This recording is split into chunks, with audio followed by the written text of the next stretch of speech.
Talk to us about what is it like, if you can remember back to the mistakes that you've made, own impact, like when you're realizing like, oh, this is not, that was wrong, shouldn't do that again.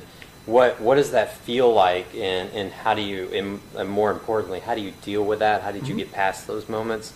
And I think that's really what is so hard for a lot of entrepreneurs if they own impact, especially if they have big things that they're trying to get over, but even just repetitive small things, having the tools to get over that and move forward. Well, I mean, I think that when you say that, the thing that comes to my mind is this idea of being able to admit I'm wrong.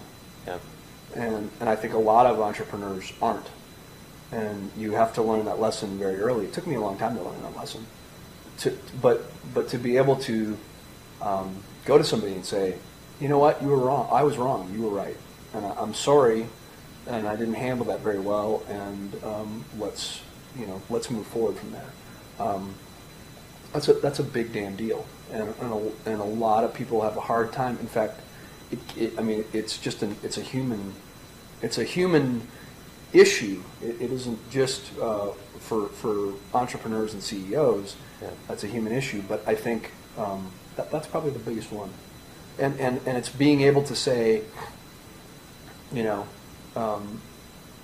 look, I was wrong, and you were right. It sounds very easy, and it rolls off my tongue very simply today. It didn't always roll off my tongue that way. Yeah. Well, what gives you the courage to move forward as an entrepreneur and continue to risk failure and mistake? Well, I mean, it's just too much fun. Yeah. I mean, to me, and again, I mean, I think it's some people are not made. They're just not cut out for it, and they need jobs, and they need stability, and they need a box.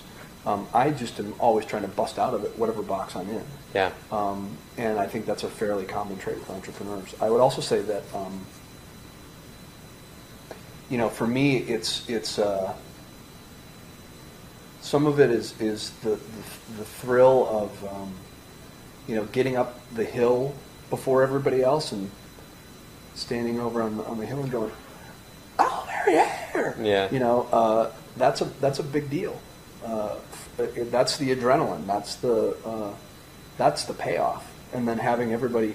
I mean, when we started doing a lot of the stuff we were doing at Echo, half the people in this city thought I was off my rocker. Yeah. And a lot of them either ended up being clients or working with me. Yeah. And it took years to get them all the way over. And a friend of mine, John Grady, who used to run Sony, who's actually part of works with me in Flow fractionally, said to me, he goes, you taught the hillbillies in this town about digital. I mean, you were the guy. Yeah. And I'm not saying that to be arrogant. There's a point where you have to just kind of own what you did. Yeah. And I'm certainly not the end all be all. And there's some kid somewhere roaming around somewhere in this town who's 23, 24, 25. That's my mantra today, apparently. Who's going to teach this town something that I won't be able to teach them. Yeah.